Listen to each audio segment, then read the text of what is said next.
Hello, everybody, and welcome into our latest Our Coaching Network podcast. We are pleased to be joined today by Derek Day, the special teams coordinator at Eastern Kentucky University. It's a hectic, crazy time, Derek, a week before National Signing Day, or the early signing period in December begins. So we appreciate you carving out some time to join us here on the Our Coaching Network podcast. Yeah, thanks for having me. Yeah, absolutely. We're going to talk a variety of things. You've got a fascinating story. I've now known you almost a decade, which means you're old, not me. But I want to first of all dive into your recruiting journeys of the last few days, whether it's this cycle or specifically this week. When you and I were lining up this visit, you had one of the craziest itineraries I've heard. Dive into that because I know so many people around your industry are doing the exact same thing right now. Yeah, so it's something like the last 16 days, I've been on the road 13 of them. Or the last 13 days, it's been 10 of them, or something. It's something like that. And so, literally started in Wichita, Kansas, and the first day we were out, I hit all the Kansas JUCOs. Was able to go to the Hutch East Mississippi game on Saturday, the Iowa Western Kilgore game on Sunday. Flew from there Monday morning. Flew from there to North Carolina. Saw a committed kid in Charlotte. Did a home visit with the head coach. Rode back 6 hours in the car with him. Was in the office for about 3 hours the next morning. Then got on a flight with the head coach. Went to Florida, where we were in Florida for 3 days doing home visits, school visits, and those things. Flew back Saturday. Was home in time to catch my soon-to-be 7-year-old's gymnastics competition. Sunday was relax, and then turn around yesterday and drove back to Charlotte, did another home visit, and back. So in my time, 3 days in Kansas, I put 1,900 miles on a rental car. But it's planes, trains, and automobiles. It's that time of year, and there's a lot of coaches that are doing that. And it's the hunt, it's the chase, it's the competition. That's what we live for a little bit. And it's anybody that complains about it, at the end of the day, we really do love it. I was getting ready to ask, and of course, I'm sure you're in like a rental Lexus SUV, so you're riding around in luxury. But I was going to ask, it does wear on you, but as competitors, the coaches I know that really lean into it, they embrace this time of year. It's another proving ground. Is that the way you view it, and how do you approach it? Absolutely. For me, I was really lucky early on in my career. My head coach here, Walter Wells, was our offensive line coach at Western, and I got to watch him recruit. He recruited the state of Kentucky, and then the state of Tennessee, and the city of Nashville. He had it locked down. And then my second year there, I started working for Willie Taggart, and Willie was the Florida guy, and I got exposed to all these Tampa and the west coast of Florida kids, and go to Iowa State. And I worked for Paul Rhodes, and I GA'd for Wally Burnham. Wally Burnham was the king of Polk County, and so I learned about Polk County at that point.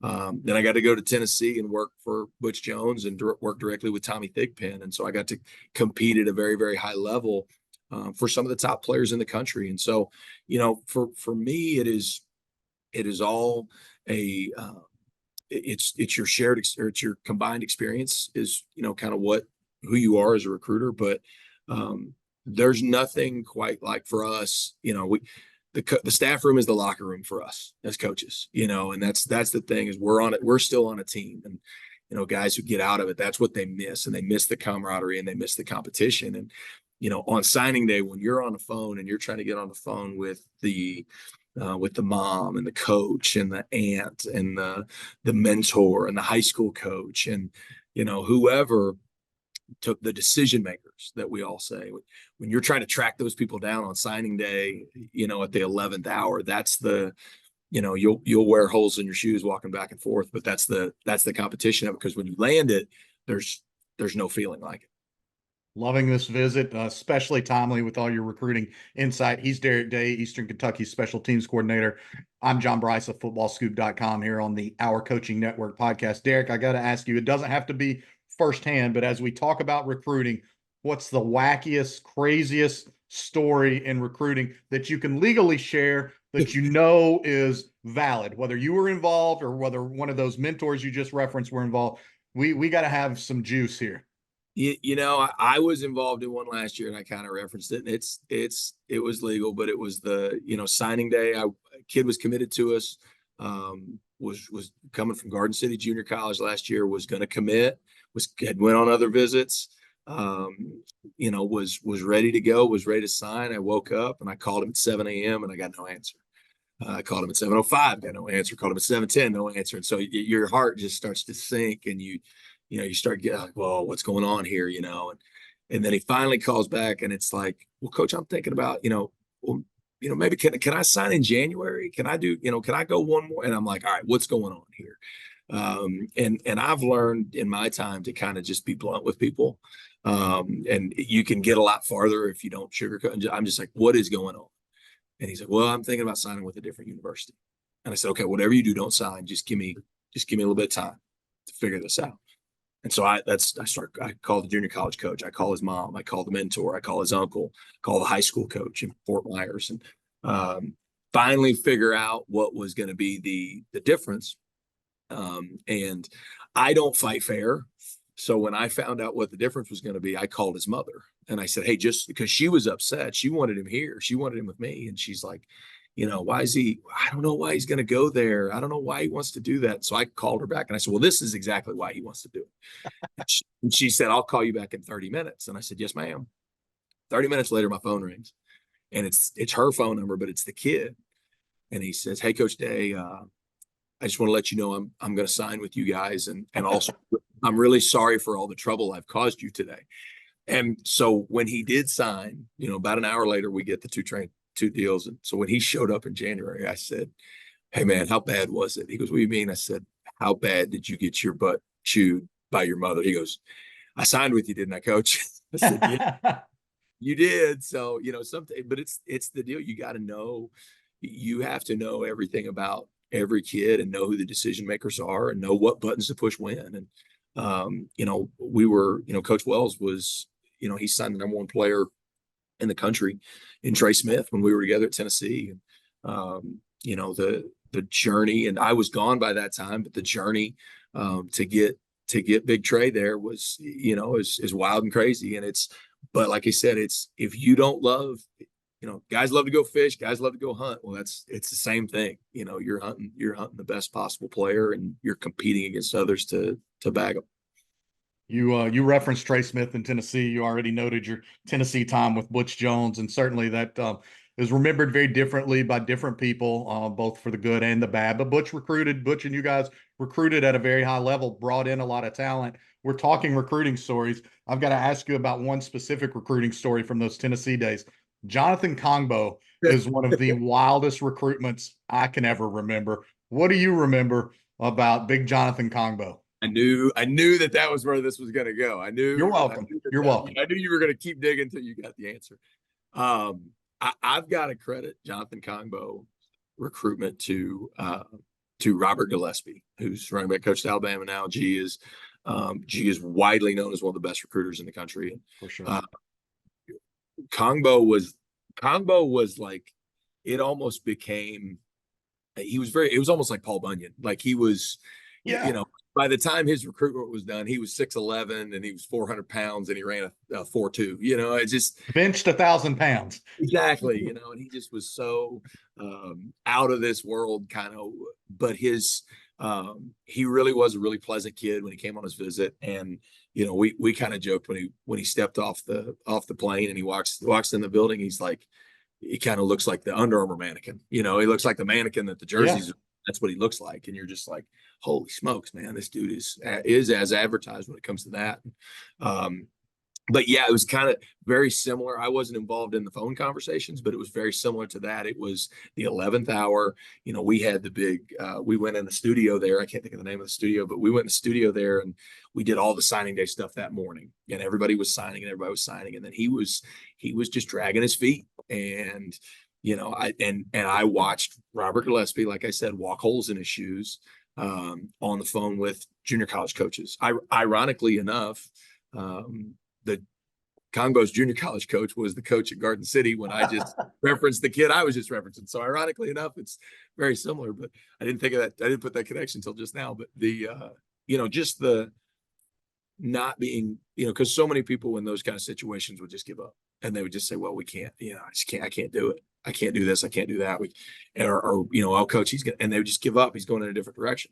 And Robert wouldn't take no for an answer. And it's kind of, it's kind of one of those things that I learned from him in my time with him. Well, obviously he was on the other side of the ball, but watching him recruit, he would not take no for an answer. And he was able to bring in a lot of talent. He obviously still is. I mean, he's doing a great job everywhere he's been. That's the Ray and Lucy Hand broadcast Yeah, studio yeah, there. yeah, yeah. State of the art, really as nice as an ESPN studio. They've done a great job with it. We're talking about recruiting. We're talking about a number of different topics here with Derek Day of Eastern Kentucky, one of my favorite dudes out there. He keeps taking my calls almost a decade in, so I'm obligated to call him one of my I'm favorites. just glad you keep calling me, John. One of my favorites out there. Derek, you're talking recruiting, and in recruiting, you talked about the decision maker or whatever. I call it the champion. I know that's a common term. The champion in your household is your wife and kids.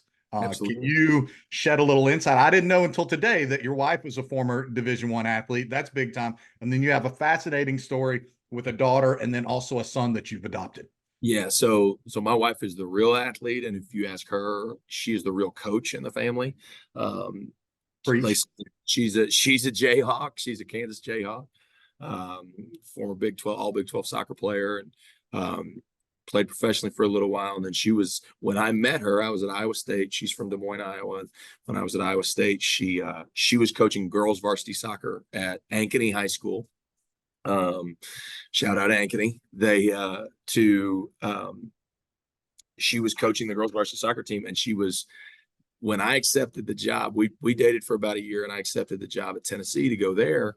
And so she agreed to come with me. And her last season there, she won a state title, and she was the state coach of the year.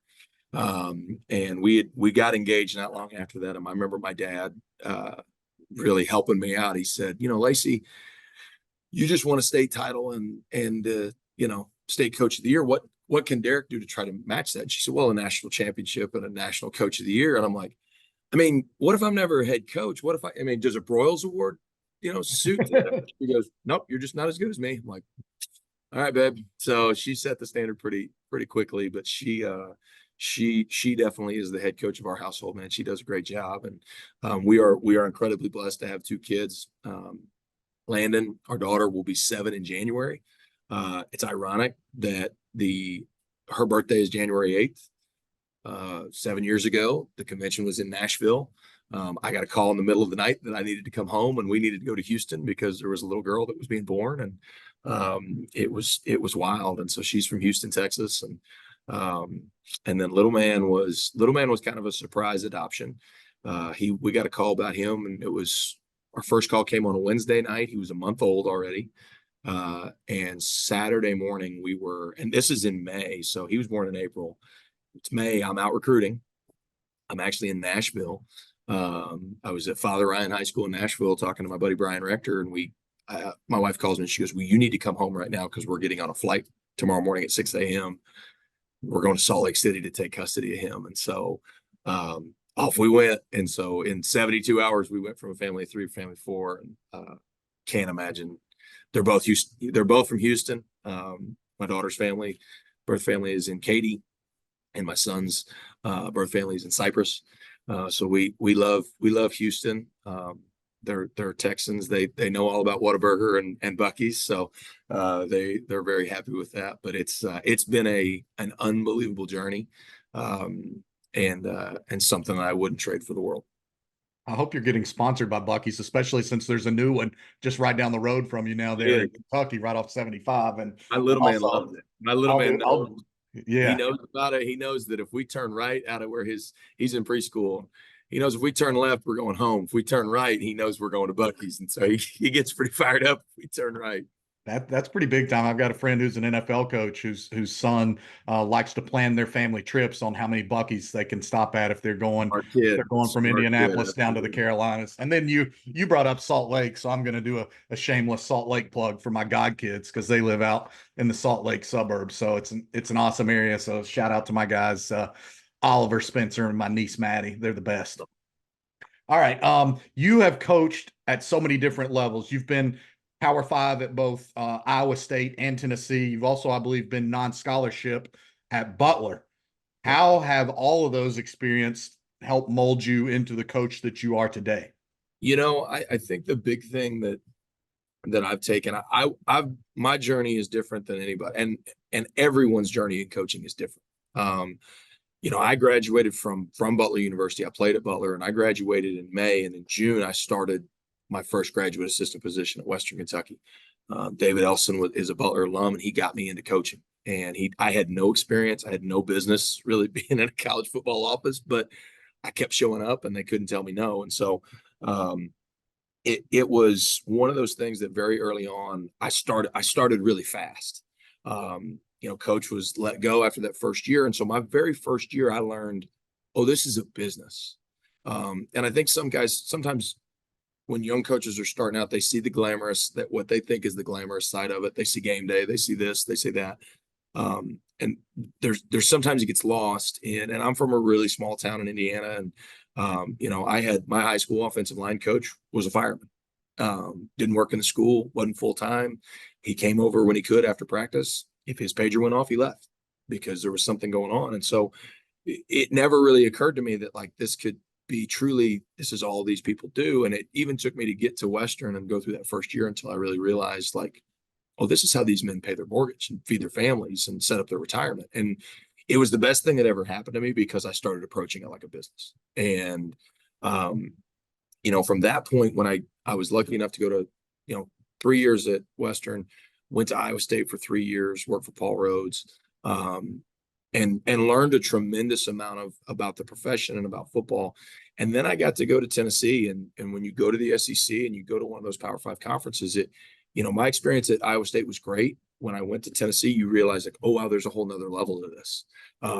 When you add in the recruiting, when you add in the budget, when you add in the 105,000 stadium, those kind of things, it takes it to another level. And the support and the roles of everyone in the building, and making sure that everyone's pulled all aligned. And then the next job I go back to Butler, where it's my alma mater. I'm happy to be home. My daughter was a month old at the time, so it was an easy decision for us to go home. But Butler, we were non-scholarship, and um, you know one of our assistant coaches was in charge of setting up the headsets on the sidelines on game day. One of our, I was in charge of all the food. I was the food guy. And so, I'm in the middle. I remember being in the middle of games, and my phone would be ringing and my watch would be going off, and it would be the post-game meal that's being delivered. And we're in the middle of a fourth quarter drive. And you're like, I need to take this call because the pizzas are going to get cold, but I need to call this special teams play. It's like, holy smokes. And so it kind of gives you an appreciation for both. So when you find something that's somewhere in the middle, I think it makes you appreciate what every person's role is. But it also, I'm one of those guys too that I'm very stubborn, and it's like I'll just do it myself, and I try not to. I try to delegate, but that's one thing I think we all as coaches really struggle with is delegating. But when you get to those kind of levels, you have to be able to delegate. But it just goes to show you too, no matter what level you're at, some of the best coaches in the country are at small schools, and they're setting up their own headsets, and they're driving a van to get the kids there. So it doesn't, what level you're at doesn't necessarily dictate what kind of coach you are. He's Derek Day of Eastern Kentucky. I'm John Brice of FootballScoop.com. As we continue our conversation here, Derek, you referenced can be the fourth quarter. You need to take a call for pizzas. You also need to make a call for special teams. You've coached and assisted programs in a variety of different in a variety of different capacities, but you've carved a niche on special teams. You've had some great units there at Eastern Kentucky. How and why have you leaned into that? What makes a good special teams coach then able to translate that to having good special teams units? I was, again, early on in my career, I was around two special teams coaches, really three that were very influential in me. One, and all those guys are at great places still. One of them was Stu Holt, who's at Virginia Tech now. Another's Carl Maslowski, who's up at Louisville. I was with both of those guys at Western Kentucky. And then when I went to Iowa State, I was with Shane Burnham, who's at Florida State now. And all those guys, the biggest thing that I learned from those guys was, keep it simple and get the guys to play fast. And if you are fast and physical and you play with energy on special teams, and the thing that we've done here, and that I've tried to do throughout my career and been a part of, is if you can make it incentive based, where there is something that those guys can play for, because that may be the only plays they get in on the game is their special teams reps. But when you get guys in the really good seasons I've been a part of, the really good programs I've been around, is when you get guys that'll buy into whatever your mantra is. For us here at Eastern, we refer to all of our special teams, we refer to them as the SWAT team. Okay. So it's special weapons and tactics, right? That's what SWAT stands for. Well, that's what we're talking about. We're talking about not offensive tactics or defensive tactics. We're talking about special ones and special players and special situations, different from what they normally do. And so getting guys to buy into that, little things like we start and end every single meeting with a breakdown of, SWAT on 3. And the guys know that, all right, I got to lock you in and this is my meeting. When it is a situation where, guys should never dread being on special teams. Guys should look forward to being on special teams. It should be a competition. If you've got a kicker who's going to kick it into the end zone every time, and it's going to be a touchback on kickoff, well, how are we going to make this interesting? All right, we'll race to the goal line. Okay, so everybody gets in the end zone. The ball's going 7 yards deep. Who race to the end zone? Whoever gets to the end zone first wins. We're going to keep a tally of it throughout the course of the year. Guy at the end of the year, hey man, might get some shoes, might get a jacket, might get a hoodie, whatever it is. But if you can constantly be putting competition into your special teams reps, coupled with the technique, coupled with the scheme, if the effort and energy are there and you're fast and physical, then you're going to be able to have success on special teams. I love that. I'm going to change your name in my phone now from just Dairy Day to D-Day SWAT team captain. So there you go. Some pretty good stuff. You're a SWAT or you're not. Samuel L. Jackson said SWAT or you're not. I like that. I like that. You on a more serious note, a year ago, right before the start of the season, you and your staff experienced one of the most tragic things that could be imaginable when Walt Wells collapsed, had a massive heart attack. I think what they call the Widowmaker in his office there in Eastern Kentucky, and frankly was lucky to survive. Came back. You guys made the playoffs last year. What was that like, and what did you learn about life and Walt Wells in the process? Well, that day is a day that I'll never forget, obviously. And my personal experience, I had been, to backtrack just a little bit, I was at Iowa State when Curtis Bray passed away. And Curtis had a very similar situation, had a pulmonary embolism, and passed away very suddenly. And so I had been through this before. I had seen an ambulance sitting outside of a facility. And so it was very traumatic for me. And I've worked with Coach. I met Coach in 2009. Our defensive coordinator, Jake Johnson, played O-line for him here at Eastern. Our offensive line coach played for him. Our offensive coordinator, Andy Richmond, GA'd for him. Our quarterback coach worked with him at Kentucky. So everybody knew him. Everybody was connected to him. And so as much as it was, oh, this is the guy we work for, and this is our guy. This is our brother. This is the guy that's our mentor in a lot of our cases. And so to see him in that state was obviously very, very scary. And it kind of was one of those things that it opened your eyes. And I'm like, when I had a couple of days to process it, I'm like, all right, I need to go get a physical. I'm 36. You jokingly said I'm not the young coach anymore. I said something the other day about being a young coach, and Walt actually looked at me and he goes, "You're not talking about yourself, right?" And I was like, "No, Maxwell and CJ, they're young coaches. You're not a young coach anymore." I'm like, "Great, thanks, coach. Appreciate that." You knew me when I had a beard. I usually keep a beard, but my wife always points out the white in it, so it's the beard might be done for a while. But it was one of those things that it really made you be thankful for your health, be thankful for the situation, be thankful for the people around you. Obviously, the paramedics that came in and took care of him, and our two trainers immediately came up and started doing CPR. They were able to resuscitate him, and they did a fantastic job. And so it just kind of, it's one of those things. It's like, we're all in this thing together. And, head coaches get a lot of FaceTime, and assistant coaches do too, but there's so many people that are in a football building, from trainers to equipment staff to operations people to recruiting staff to student workers to former players. And when you have everybody that is together, when you have a moment like that, it is a galvanizing experience that'll keep us all together in some form or fashion forever. But I will say this as well. So, and I don't think Coach would mind me saying this, and I think anybody that knows Coach Wells knows this. So he has a hard, his deal on Sunday. It's touch or go, for a couple of days, and on Tuesday we got a text message saying he's opening his eyes. And he was asking for his favorite beverage. And so we were like, okay, there's no brain damage. He's still in there, it's still the same guy. And then once that kind of circulated around that, okay, he's awake. They don't think there's any cognitive loss or anything. The collective sigh of relief in the profession and the response basically was, well, you thought he was hard before.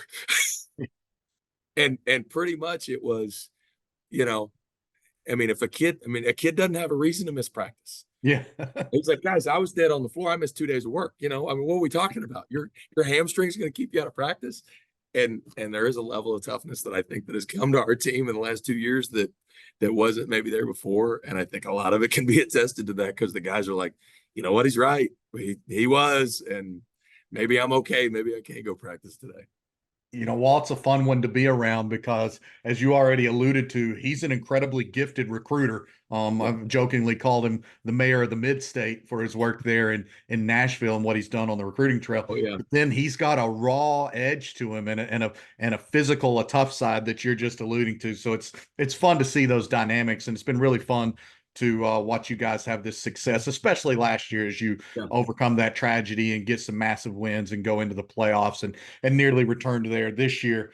As we jump topics around with Derek Day, the special teams coordinator at EKU, John Brice here from FootballScoop, wanted to talk to you about one thing we just discussed right before we started the podcast, that is a judge ruling that for right now, two-time transfers can't be blocked by the NCAA from being immediately eligible. This just folds into the absolute chaos. I had an ACC coach tell me today he feels like he's doing 3 jobs right now. He's preparing for a bowl game, he's trying to finish out recruiting, and he's navigating NIL and the transfer portal.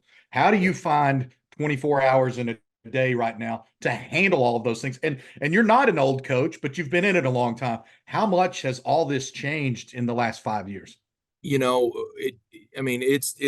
It's really insane how much it's changed. I do think there are good sides to it, but like you said, it is the thing that's happened is now it has become and it's not that it wasn't this way before, but recruiting truly is, it's always been 24/7, but now it's truly 365. And you've got to recruit your own roster. You've got to make sure you have good retention. And then you always, and coach pushes us to do this, you always have to have somebody ready for your position. And you have to be recruiting 5, 6, 7 guys to get one in the off chance that you have somebody leave. And that person may never leave. You may never get that spot. You may be able to just backfill your roster with high school kids and develop them and be fine. But when there's a hole in your roster and you have to fill it immediately, you have to have those guys ready. And so there's so much what I kind of call target practice going on. We're recruiting kids that we have maybe have no intention of signing in the off chance that you have to go sign one. And I think that's one thing that has kind of made it so crazy. You're kind of like a soldier who's firing thousands of practice rounds and never going to war a little bit. And it's, when you look at it, but at the same time, you have to be ready, and you have to be ready at a moment's notice to be able to backfill your roster and fill that hole and continue to move. I'm all for player empowerment. I'm all for the things that the players can get. But the thing that you find frustrating is so many kids are getting, I don't want to say bad advice, but they're taking advice and they're seeing what somebody else has, and they're not looking at their own situation. And I actually made this comment last night in a home visit. I was talking to a kid, I said, I'd love to do a study over the last few years of how many guys go in the portal. And not only do they never go play college football again, but how many of them never go to college and never finish and get their degrees. And you've got guys who, are just walking away from college educations, because not every kid that goes in the portal, some kids are, okay, we're going to move up. I'm going to move laterally. I have a chance to get re-recruited. I have a chance to go to a bigger program. You're talking about 2 or 3% of the number that's in. And so, what guys see happen on social media, they think, well, I can do that. I can transfer. I can go do that. It's, there's guys that are making really, really decisions that I don't think. And, coach said this when we had the 2020 season and everything was going on with COVID. He said, you're going to see the effects of this for the next 5 to 10 years in college football, because of the year that doesn't count and the red shirt and the high school kids and what affects their recruitment and all that perfect storm of that. He said it's going to take 5 to 10 years for this to sort out, and it is. And I kind of think the same thing with the transfer portal. I think when you look down the road 5 to 10 years, how many kids never get the opportunity to continue to play or never get the opportunity to finish their college degree? I think that's one thing that's really going to hurt the sport and hurt the progression of the game.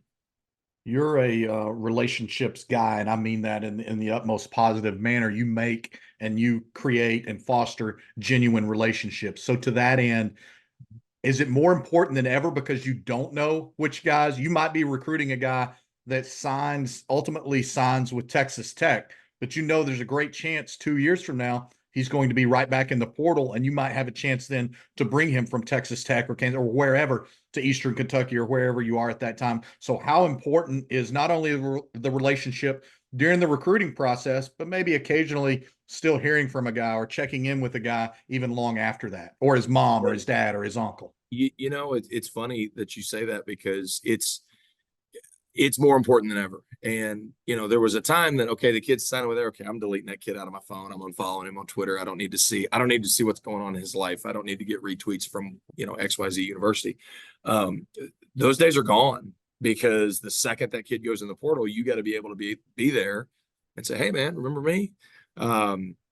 And you ask the high school coach about him and you say, hey, how's he doing? How's everything going? And you just make sure that there's always there's always a welcome hand. You never burn the bridge, so to speak, with a kid. And the thing about it is there's you kind of said it, that he may go to another university. And I'll go back to my own recruitment. And this was in 2000. I graduated high school in 2005. So this is after the 2004 season. I committed to go to Butler University. Butler was not very good at that time. But I'd committed to go to Butler, and there was another program in the state of Indiana. It was a powerhouse Division III program that I was really down between those two programs. And I called that coach, and this is just my own personal experience. I called that coach and I told him that I was going to go to Butler. And instead of pitching me of why I should come to that school, his answer was, why in the world would you want to go there? You're never going to win anything. And I had pretty much already made up I had made up my mind. I was calling him to tell him I made up my mind, but that just solidified my point. And what I always try to approach, if you're going to change, when a kid tells you, hey, I'm going to this place, if you instantly turn into being somebody who's, I'm not saying give up and not just, it's not Tommy Boy. It's not, do you want to buy brake pads? No. And you leave. It's okay. That's not it. But at the same time, I'm still going to fight. I'm going to fight in my way. But if I instantly turn into negative, then everything else I've done has probably been hypocritical.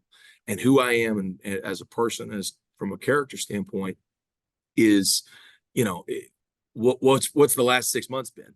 Then if that change, if I change in a drop of a hat, then, and that was kind of my experience with my own recruitment 20 years ago.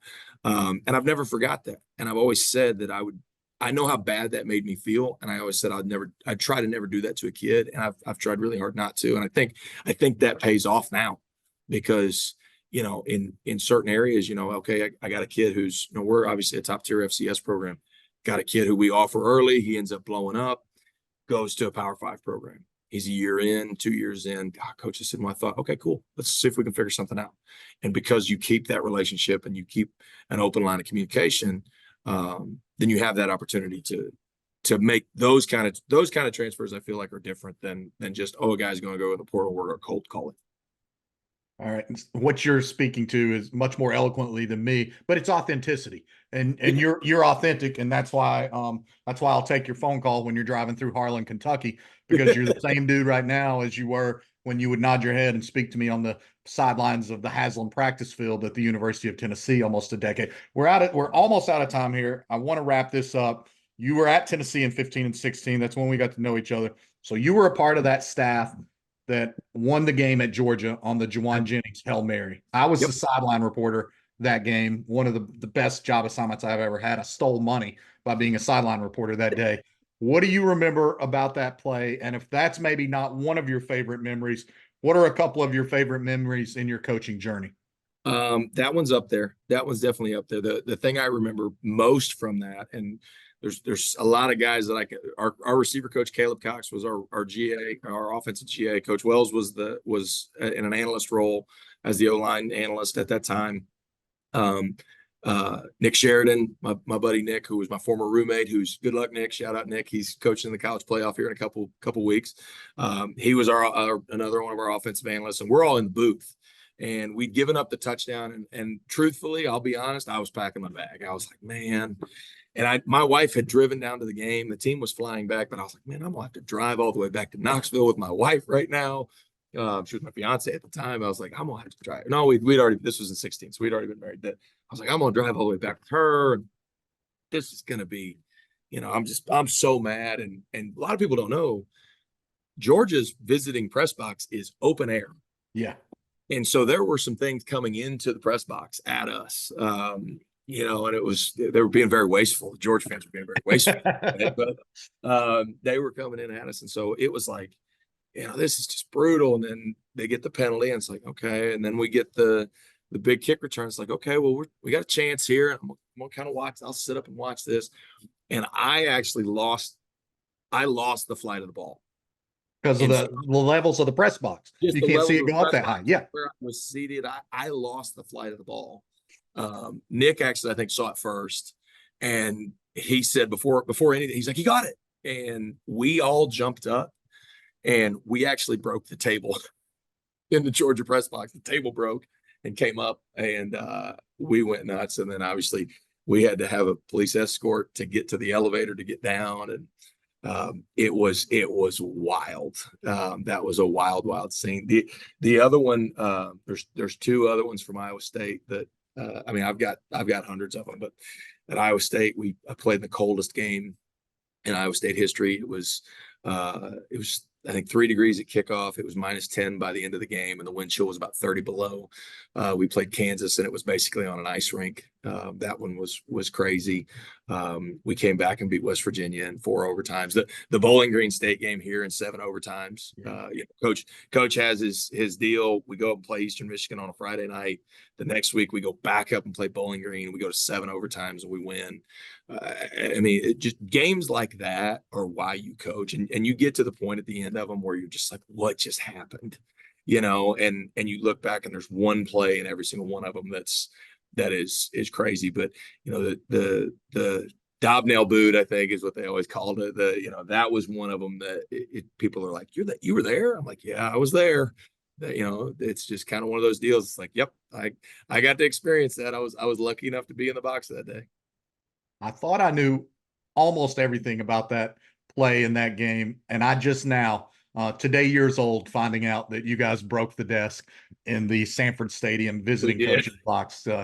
Kudos to you. More of your authenticity. We are completely out of time. He is Derek Day, special teams coordinator at Eastern Kentucky University. Not saying it because he's on here. One of my favorites in the industry. Can't thank you enough for visiting in this crazy, crazy time of year where you've logged 2,500 miles in the last week, 1,900 in 3 days. Not on private jets either. My man is driving his rental cars everywhere. Derek, thanks for joining us on our Coaching Network podcast.